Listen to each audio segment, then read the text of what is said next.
Morning, ladies and gents. It's Simon Brown here, doing this morning's webcast. I'm the facilitator more than anything. We've got two AMC managers with us today. We're going to kick off with Sanlam, which is AMC 001. Means it is the original AMC coming out of the Standard Bank stable. This one managed by Sanlam, and then we're going to we'll have the Nvest one. We've got Liam here as well to talk us through their actively managed certificates. Quick, before we go any further, for folks who are not sure what an AMC, an actively managed certificate, is, in the simplest sense, it's kind of like a unit trust that's now listed on the JSE. It's actively managed. The manager is making decisions about what the AMC is holding, but rather than having to go to a LISP to access it, you go to your normal JSE account and you would buy it as you would any other share or exchange traded product on the JSE. They're nice, they're simple, and this is our third in the series. And we've seen some great product innovation within the actively managed certificates. I think that's hugely important. If you've got questions during the presentation, drop them into the Q&A box. We certainly got some time for that, and we will then take the questions at the end of each of the presentations. And we are recording the video. It will be up on the Just One Lap YouTube channel, let's say late this afternoon. Gentlemen, really appreciate all of your time this morning. Let me just switch across to change to that screen there. Sanlam, gents, I'm going to hand over to you. Nvest and Sijon, the floor is yours. Morning, Simon, and yeah, thanks for having us. Yeah, so the journey into the space really started a couple of years ago, and we were approached by a sophisticated hedge fund of fund client with quite an interesting ask and challenge. You know, they came to us with a sort of a proposal if we could build something, a strategy that could capture 70% of the market upside when markets are up, and sort of participate 30% of the downside when markets are sort of falling back, and to do this on a monthly basis. Next slide, please, Simon.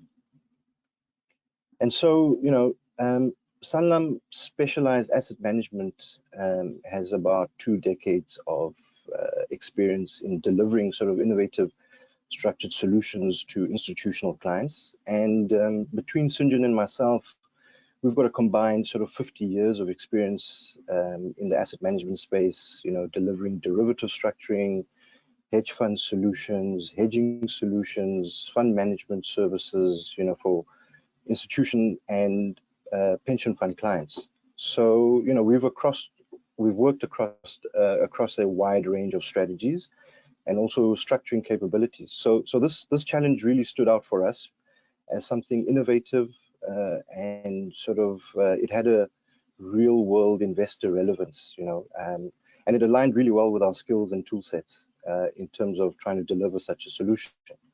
So if you really think of the task we were given, we were asked to build sort of an investment vehicle that delivers equity-like returns with sort of bond-like risk. So it's really a hybrid asset that we were tasked with building, and something that really behaves like equities on the way up, but sort of, you know, falls into a capital preservation mode and has sort of protective features when markets are pulling back. So if you look at the top right-hand chart, the blue line is the top 40 total return index. And so if you really conduct an academic exercise where we take the monthly returns of the top 40 and you apply a 70% when markets are up and a 30% when markets are down, you end up with the black line, which you can see tends to outperform that blue line significantly over time. And you know, this asymmetrical return of this academic exercise is a lot clearer in the bottom right-hand corner, which is exhibited by that scatter plot. And you know, from a visualization perspective, you can see why we coined the term nonlinear beta, because of trying to achieve this asymmetrical experience for the investor. So essentially what we set out to create was really a protected equity strategy, but with the tactical elements of capital preservation built into it. So if you really think about it intuitively, we, you know, when the strategy dives into a capital preservation mode, we try and preserve, you know, the levels achieved from the compounding. And so when markets, you know, return to a bull market state, we try and compound off a higher base from where markets left off. And so, you know, this really led to the launch of AMC 001, and this saw us become, you know, Standard Bank's first ever AMC. And so we're really proud of this milestone, not just because, you know, we were the first to market with Standard Bank, but I think, you know, we really believe the product generally breaks new ground, and it's effectively an off-the-shelf access to a solution that sort of runs like equities and behaves like bonds on the way down. Slide 2, please, Simon. So the strategy is designed to sort of give you a sort of exposure to volatility as an asset class. And I think that's really the key mindset, because it really talks to a core function in our tool set for Sinjin and I. And why is this so important? I mean, if you look at the graph on the right, you know, and the black line is a picture of what we term implied vol. And implied vol, especially in our world in terms of derivative structuring, is a really core component in pricing derivatives. And so you can see how this has an impact in the price of protection through time. So why do we look at implied vol? Well, you know, it's a lot more predictable. It's a mean reverting asset, and it's a lot easier to deal with than traditional stock returns in terms of modeling from a statistical perspective. And so it's really ideal to try and forecast rather than try and forecasting stock returns or predicting stock returns. So a lot of our work is data driven. We use a significant tools from the AI machine learning space. We leverage a lot of mathematical and statistical models to extract, you know, behavioral patterns, and we utilize a variety of data sources. So, you know, typically what you see here is an example of that, of a type of pattern we're trying to exploit. And so implied vol, you know, it exhibits this mean revertive process. And in statistical terms, we call it a stationary process. And it's a lot, and as statisticians, we love stationary processes. They're far more predictable than traditional price movements. So that's where we started off our journey in terms of crafting the philosophy and the strategy. Slide 3, please. So another function of sort of the data mining that we engross ourselves with is portrayed in these charts. So what you're seeing here is a graph highlighting 12-month rolling returns on your x-axis and 12-month forward returns on your y-axis. So these scatter plots, on the left-hand side, you've got South Africa, and on the right-hand side, you've got the US. And we use the color coding basically to reflect implied volatility levels. And what's really interesting about this is the similarities between the two geographies. And what we can demonstrate here is really a behavioral pattern of markets in general. And what you see here are really sort of 3 defined clusters. So if you look on the far right, you know, we observe a momentum cluster or clustering effect of markets. So this is typically when, you know, you experience really strong past performance, and essentially what the data shows is that this generally tends to lead to continued outperformance over time. And so that's the momentum effect on the right hand side that you're seeing in both markets. On the left hand side, what we see is really the mean reverting behavior of markets. And so what we typically see often in the data is when there's significant declines in markets over a rolling 12-month period, and particularly over certain thresholds, you'll then see that this is often followed by markets recovering in the following 12 months. And then the third and final clustering effect that you see is a sort of a random effect, right? A random cluster, and that's really in the middle, where markets behave a hell of a lot more unpredictably and sort of without any clear direction. And so I think, you know, at this point, I'm going to now hand over to St. John. He's going to take us through some of the more technical elements that we've incorporated and sort of how, and he'll show us how we bring all of this together to deliver on the philosophy of the AMC 001. Next slide.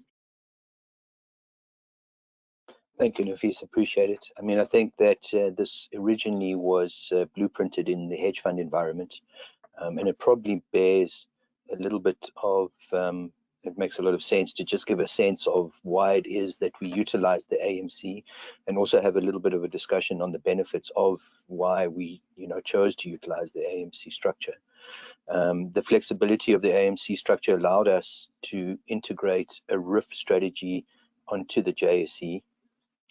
This was a fairly you know, big kind of leap for the JSE themselves, but because the structure had been approved, the mandate had been approved in the retail investment hedge fund space, it was, well, there was comfort achieved in the sense that the regulator had allowed this strategy to be proliferated into the retail space.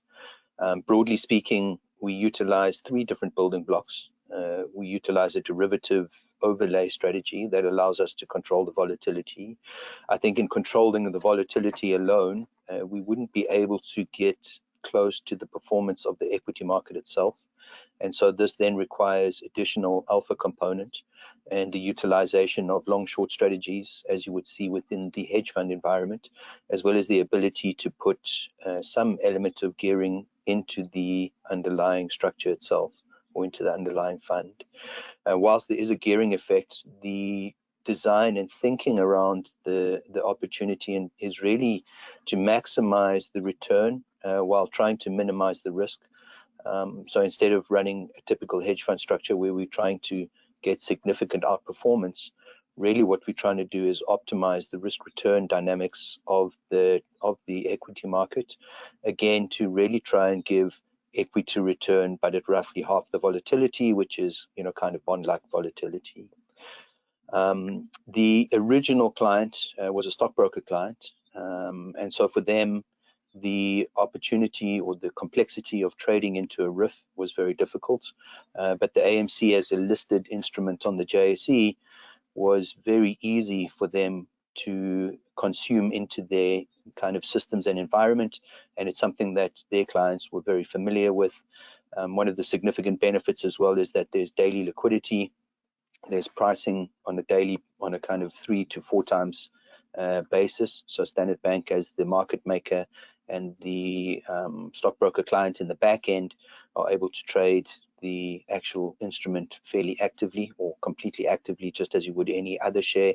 So unlike some hedge fund structures where you may have constraints in terms of when you are able to come in and out of the market, the opportunity to trade continuously from a liquidity perspective is there. The underlying instruments that we trade in are extremely liquid.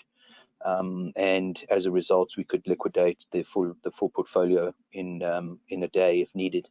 Obviously, you know, kind of facilitating significant liquidity into the structure as well. I think from a visibility perspective, from a pricing perspective, you are able to then track the pricing of the actual portfolio daily. So if any of you have access to Bloomberg and you look at AMC 001, you will be able to see the daily performance of the actual instrument itself, as if it were aggregated as either a fund or, you know, as obviously the inclusion of a similarity into a stock itself. So it's very similar and has the right feeling as an equity traded on the exchange, but obviously underlying allows us a lot of flexibility to manage a fairly complicated structure underlying, ultimately to give this very simple premise of equity returns at half the volatility. The alpha generation, we utilize an AI machine learning tool to generate a market neutral alpha component, as well as a trend following or momentum strategy to give some additional exposure to some of the mid-cap stocks, as well as harvesting a equity risk premia in the momentum space. This allows us to generate somewhere between 3 and 6% alpha per annum. We're not, again, really trying to generate significant alpha, but even 2 to 3% alpha is enough to ensure that the volatility strategy then aligns us with the performance of the equity market itself. I'll hand back to Nvest, if you can jump to the next slide. Yeah, thanks. So, as St. John alluded to, bringing all of this together, Simon, it really results in something that we've tried to achieve in terms of the academic exercise that we highlighted right at the beginning. So if you look at the left-hand chart, you'll see that what we call monthly 70-30, that's the sort of academic exercise that one goes through if you take 70% when markets are up and 30% when markets are down. And then the blue line that's quite close to it is basically the strategy that we've put together. And so, really difficult to try and match the theoretical one return for return, but you can see we've come very close to it. So this is something that got us really excited, and progressing the chats with Standard Bank and obviously the stockbroking client, we managed to sort of give them an experience of this in the early onset of the strategy. And you can see the rolling 12-month return on the right-hand side there, really the capital preservation feature, especially when you have those drawdowns and how that kicks in. So that's been very true to label. Next slide, please. And in terms of being true to label, as what we set out to do, we really are trying to give you equity-like returns at significantly reduced risk. So our one-year returns, you can see how the nonlinear beta strategy housed in the AMC 001 fares with the market over a one-year basis. We've managed to keep up with strong markets at much reduced vol. So you can see our risk measure coming in at 5.3 versus the market just under 8. So again, and slightly outperforming the market. And these return numbers are all after fees and all costs. The two-year number really demonstrates what we are trying to achieve. As you can see, we're outperforming equities roughly here by about 4%. And I think if you look at the ALBI over this period, the ALBI is also the risk measure on the ALBI on a two-year basis is about 8.5. So we're again to our true to label feature of bond-like risk. And you can see how equities have delivered significant risk with that 11.5 return. And then again, the since inception number, as St. John mentioned, equity-like returns at half the vol. So the top 40 returning, compounding at 14 and a bit at around 13% vol, and we coming in just slightly ahead at pretty much half of that. So the strategy has been running for 2.5 years. We're approaching 3 years by end of this year, and yeah, it's been volatile and uncertain markets, and we've been very happy with the way the strategy has been performing. Just to mention, these are after fees, so the TR of the fund is at about 75 bips. So I think it's 50 bips management fees, 25 bips admin fees, which is also very compelling from a cost perspective. Next slide, please. So I think just to really summarize, I think the other thing to note is what the AMC does is that because we're trading options directly, a lot of the optionality that we trade is normally out of reach for the retail investor, because one's got to trade fairly big size. And so by housing the strategy in the AMC, you can really do small minimums, so you can come in as little as 20,000-30,000 rand for a retail investor coming into the AMC structure. And so from an access perspective, it really does bring it to the man on the street, and that's another attractive sort of feature of housing the strategy in an AMC. So we've got access to small minimum investments, and you're able to get exposure to really a sophisticated payoff profile and a protected equity strategy at really low cost. And so, you know, anyone that's looking, and who is this for? And I mean, anyone looking for sort of something that's a hedge fund like type beta, that wants this sort of asymmetric capital protection feature. This is an ideal vehicle for those looking for such a alternative, and really is something that we see as a funding out of your allocation to equities. So we think that from an asset allocation perspective, that's sort of the mindset and hat that the investor should be looking at this. Someone, especially a living annuity client, you know, someone who doesn't have the stomach for those deep drawdowns, this would be something that could tick a lot of boxes for that. And yeah, you know, it's got low operational complexity. I think the subscription is easy. You need a stockbroking account, and you know, it's got daily liquidity and daily reporting. There's a NAV 3 times a day, and Standard Bank have been phenomenal in terms of being able to operationalize that for us. So, and there's monthly fact sheets as well. And yeah, thanks for the opportunity. Thanks, Jane. So a couple of questions coming through. Folks, if you've got any questions, drop them into the Q&A box. We've certainly got some time from that. So Nazo is asking, and she says, I'm not the smartest one in terms of hedge funds, but is this essentially a hedge fund on the JSE? And I think you both kind of spoke to it a degree. The short answer is, my sense is, yeah, this is kind of a hedge fund on the JSE. It's just, to your point, hedge funds are difficult to access for private clients, and with much, oftentimes fairly significant minimums. Yeah, correct. It is a hedge fund on the JSE. Initially, we weren't sure that the JSE would approve it, but because their feedback was because it is a retail investor hedge fund strategy, and you know, kind of is framed within the risk of a retail investment hedge fund, that they were comfortable that it could then be distributed to the retail environment, and as a result were happy to approve it. They would not approve a QIF structure, and they are very loath to approve private credit, or you know, kind of quite fairly opaque and illiquid credit underlying in the AMC space, as opposed to the global world where you can put pretty much anything into an AMC. But yes, it is not even ostensibly, it is absolutely a complete replication of the mandate that we had in the RIF structure. And you mentioned liquidity, and the main component is the top 40, and then you've got sort of 51 to 50 is the other component. Liquidity for you is at some point your fund gets big enough, you know, trillions of ZAR, but at this point, liquidity is not a problem because you're in those big and bigger stocks.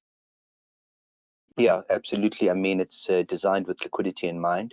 So we are, you know, almost exclusively invested in top 40 stocks, as well as top 40 futures. And we do have a little bit of exposure to mid-cap stocks. So there's a, you know, you could frame it, I guess, as a little bit of a liquidity handbrake in terms of the investment into the mid-cap space. But ostensibly, you know, if we had to liquidate the full portfolio in a day, we could do it. Again, it's not something you'd want to do, and potentially it comes with costs, but there's certainly a lot of liquidity in the underlying assets. Sean's asking around dividends. Are you paying dividends, or are you just reinvesting total return?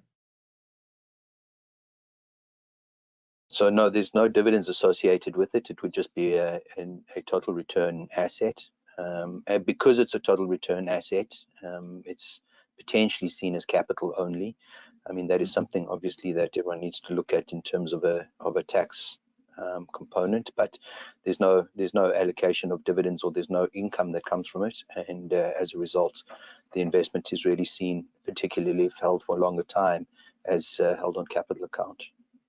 Yeah, Ernest, you're asking around tax treatments. I'm going to talk broadly. I'm going to do the cop-out, which everyone gives, chat to your accountant. But in essence, you're buying your products on the JSE. The tax treatment is that when you exit it, now you have a tax event. The activity within the AMC is not a taxable event for you. You buy it today, you hold it for a period of time, and then when you exit, that is your tax event, which would then be for your tax account in that regard. So Naza, you're saying you really liked the living annuity concept? Yeah, I thought that was, it's to the point which you mentioned, which was it kind of gives you that return with the lower volatility. And for some people, that is so hugely important, that perhaps particularly for retirees. A question coming through, not 100% capital protection. I saw on one of your slides, you actually mentioned that, and your point was 100% capital protection is frankly expensive. Yeah, I mean, obviously to protect all the way down to zero is not necessarily efficient. I mean, I think particularly as quantitative managers and, as Nafis framed well, this, we really try and look at the statistics of everything. We really try and make sure that the derivative structures that we put into the actual AMC itself are fairly short term, so that we don't have significant theta drag, because otherwise you do suffer from some complexity in terms of the theta of the underlying. And the other component then is to make sure that we are relatively well covered for 90 to 95% of circumstance. So typically we would have somewhere between 5 and 10% downside protection over a 3-month period, which if you kind of use the back of the matchbox mathematics is kind of a 20% protection level. It is unusual to see significant drawdowns over a 3-month period. I mean, it does happen, and we have seen, obviously, in the times of COVID, a 20 to 30% drawdown from top to bottom. But even from month to month, the end of the month, it was a 10% drawdown, and then we did see fairly rapid recovery on that. What we really try and do is take advantage of those significant drawdowns and often take off the protection at the bottom. So in this recent event that we saw significant volatility. The market traded down to about 70,000, 71,000. We took our protection off at 71,500 and managed to lock in that 4%.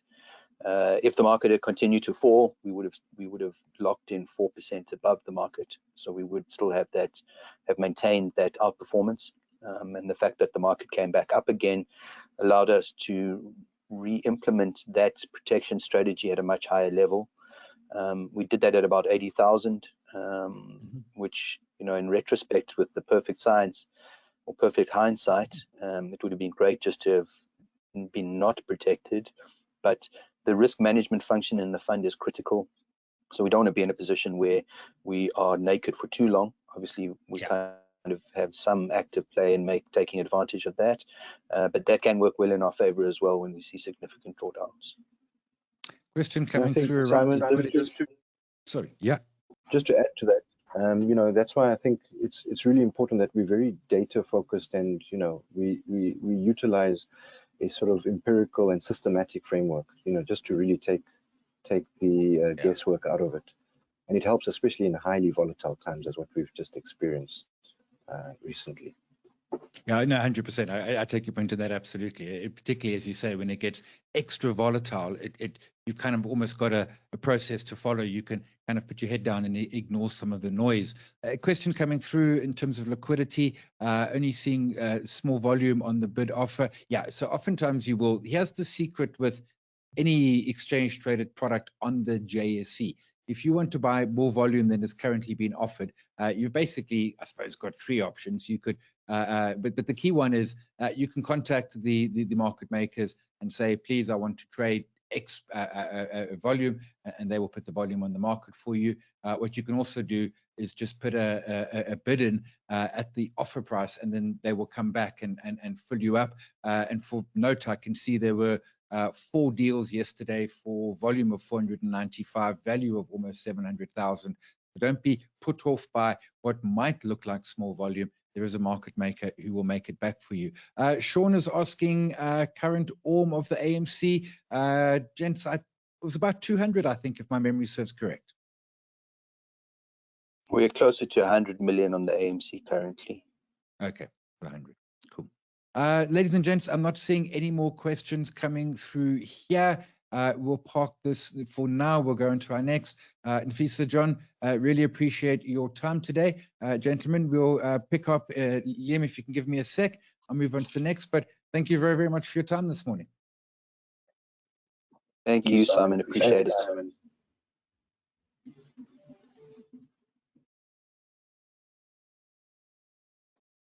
Liam, you're up. I've got the PowerPoint ready to rock and roll. The floor is yours. Thank you very much. I must say it's a privilege to present after what's going to be the OGs of the AMC. I didn't realize that Sanlam were the #1 product. And I think just looking at their presentation, it does highlight, and obviously knowing what I'm going to say and following some of the other managers in the previous segments, it does highlight the versatility of AMCs and the differing strategies that you can put in them. And the ease of access that it does provide investors on the JSE. So I guess that's one of the big advantages of this type of structure. Just by way of introduction, I think, Simon, Nvest Securities, we're an Eastern Cape-based investment manager and stockbroker. And we have about 12 billion of assets that we manage for our clients. So, when we currently have 4 different AMCs listed on the JSE. I think you can move the slide if you can, Simon, please. Get it out. So as I say, we currently got four different AMCs listed currently. We've got a global portfolio, a balanced and stable type multi-asset portfolios, and then a general equity AMC. And I guess the way we view our AMCs is we use them as components to build out a holistic portfolio for our clients, or give them varying options, to meet their return and risk objectives. So, I mean, if you can change, if our biggest and most popular AMC is our global fund, and it essentially provides an opportunity to take advantage of our offshore discretionary portfolio within local based portfolios. So there's no need to take money offshore if you don't have a lot, or you're nervous about moving your allowance offshore. This gives you an opportunity to get access to a good, solid, diversified offshore portfolio that's listed locally. And we also use it within our retirement product space to fulfill that offshore component. So I'm sure most of the viewers know, within the retirement space, especially on the Reg 28 type products, retirement or retirement annuities and provident funds and the like, you can invest up to 45% of those offshore. So it does provide a nice, easy way for us to just plug that in and get diversified exposure, rather than really taking an ETF type index-based approach. And then on the balanced and stable AMCs, we designed this for people who are a little bit more conservative, or on the conservative side of the risk scale, where a multi-asset portfolio was more suited to them. But they had stockbroking portfolios, and they wanted to keep their funds within those portfolios. So it allowed us to provide a product for those type of clients within the space that they were comfortable with. And essentially for us, we view this as competing with some of those multi-asset unit trusts, but obviously you don't have to pay the platform fee with that regard. Then just if you just take a step back and you look at our global AMC, essentially it mirrors what we do on the offshore side for our clients. And ultimately we are research-driven, a valuation-based house. Somebody, if you wouldn't mind just changing the slide. Thanks. So we are research-driven, valuation-based house. So a lot of our ideas in that are generated in-house. We obviously have third-party research providers that we lean on, and they do provide a very valuable resource for us. So essentially we build up a nice diversified portfolio. A lot of the names viewers would recognize there. And the way we approach the market currently is we're taking a sort of barbell approach to the markets. I think you can change next slide, please. So on the one hand, we obviously want to be involved in some of the growthier names. I mean, it's not a new theme. AI is obviously driving a massive spend across the IT stack. But we're obviously very wary of the price we pay for some of these things. So what we like to call growth at a reasonable price, we put that on the one side of the barbell, and then we diversify our holdings by looking at value. So these are your cheaper, more reasonable names that offer us very attractive entry points, into some of these big heavyweight global corporates. So we stack those on the other side of the barbell, and then within the middle, there's also lots of story type situation stocks that offer really attractive self-help stories, and if the management teams there can get it right, it offers significant upside potential for investors. So essentially that's how we go about constructing the portfolios. It gives us a good diversification, not too much concentration risk, and still offers very attractive returns for investors. Next slide, please. As mentioned, on the global and balanced portfolios, we take a multi-asset based approach, and the way we succeed in doing this is by using listed ETFs to get exposure to asset classes that typically aren't available at a stock-based level. And then within that space, we look at relative valuations, we look at risk metrics, and we essentially allocate proportionately our exposure into those areas. So as you can see, the balanced fund has got slightly more equity exposure than the stable fund, which is obviously a bit more heavyweighted in bonds, so it's a little bit less risky and offers some more, I guess, yield type returns. And it just allows us to provide, the more conservative investor a solution to meet. I'm assuming there might be some questions later. But obviously we continually evaluating valuations of the various asset classes, and we rebalance, on average about quarterly, depending on the variation amongst those classes. And typically these stable and balanced funds have performed pretty well, and they match up to some of the unit trust competitors out there. And then just finally, on the local general equity AMC, this is our newest AMC, and it provides a cost-effective way for stock investors who have got a smaller portfolio values to get exposure to a diversified portfolio, so lower minimum thresholds.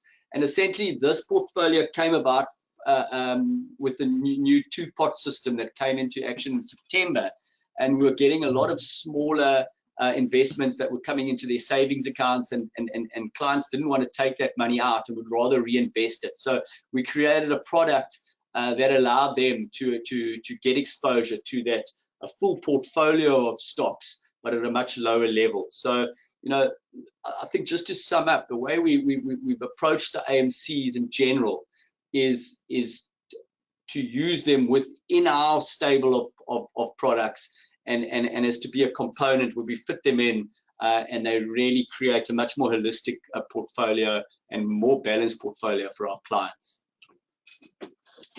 I think I'll leave it there, Simon. I think I'm happy to open up to questions, if that's okay. Yeah, ladies and gents, if you've got questions, certainly drop them into the Q&A box. Couple come in. Sanaza, you were saying, so the offshore one is not part of my offshore allowance? Correct. You invest in ZAR, the Nvest guys then turn it into offshore and invest offshore. But for you, it's not part of your offshore allowance. Liam, a question coming through on the balanced and stable, and you kind of answered it already. Frequency of rebalancing. And if I understood what you were saying there, you don't have like a line in the sand that says, well, it's the 1st of July, we must rebalance. But you flip side, you're not waking up every Monday morning and rebalancing it. It's more a case of keeping an eye on it and kind of doing as needed. And you were saying probably about once a quarter. Correct. And I think it's just about how far they move out of general weight. So, there's two components here, I think, to think about, Simon, is, what weight do you think is ideal for each asset class? And that's essentially based on relative valuation. So obviously, if we think bonds are expensive versus equities, we might put some more equities into that portfolio. And then obviously just how much variation do we allow within that space. And then normally between 2.5% to 2.5%. Once it starts getting that out of weight, we'll have a little look back and say, okay, we need to rebalance here, or the relative valuation has shifted. We're okay with that sort of weighting to carry on. Yeah, okay, no, that makes perfect sense. Dennis, you're asking, does the AMC pay tax inside the AMC? Nope, the tax is in your hands. As I said, when you exit, then you have a tax event. There's no tax within the AMC. Sean is asking two questions, correlation to your benchmark, but also asking risk parameters and in terms of individual stock exposure. Yeah, so I mean, the way we look at that, I mean, unfortunately, there's no exact science on that sort of thing. So we like to think of it in a philosophical way. So we obviously, all our stocks that we pick, we think we hope will go up. We don't buy anything that we think will go down, obviously. And with that in mind, so if your stock does go up, you really want it to be able to be of benefit to the portfolio. So there's no use having 1% of a stock that goes up 100%. You essentially only get 1% added to your total return. But on the flip side, you don't want to have too much exposure to a company that, you know, who knows, there's some fraudulent activity that you hadn't seen and the stock goes to zero, and then it's an absolute portfolio killer when it falls down. So the way we look at that is, you know, we think the number is 5% in the middle. So 5% would be an average holding for us. If we really like the stock, we'll move up to 7.5%. If we are just taking an initial position, we're happy to put in about 3.5. So that's essentially our range. If stocks go above the 7.5% position level, we'll normally, and we still like it, we'll normally just reduce it back down to portfolio weighting and let it move up again. So that's essentially how we manage the risk within those individual stock portfolios.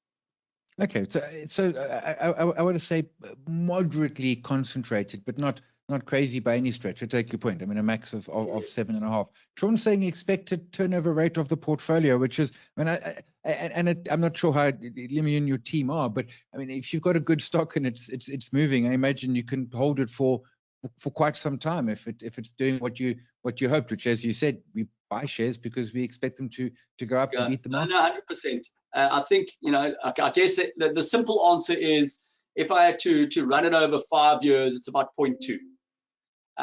But the way we also view that is, you know, because we're a research-driven house, you know, we normally are about a 1 to 3 year view. We allow the companies time to execute their strategies and to get to that end point. I mean, ultimately, these are big ships that don't turn easy, and you've got to allow that to happen. So a large portion of that does take time. But if the stock gets to our target price in a month or 2 months, we'll absolutely trim it down or sell it out. You know, we work out what we think the implied value should be of a company, and once it gets there, we obviously revisit it. And if we think that it's fully valued, we'll absolutely sell it out. But you know, we don't churn a lot. You know, I would say probably 1/5 of the book a year if you really wanted to put a number to it. Okay, gotcha. Yeah.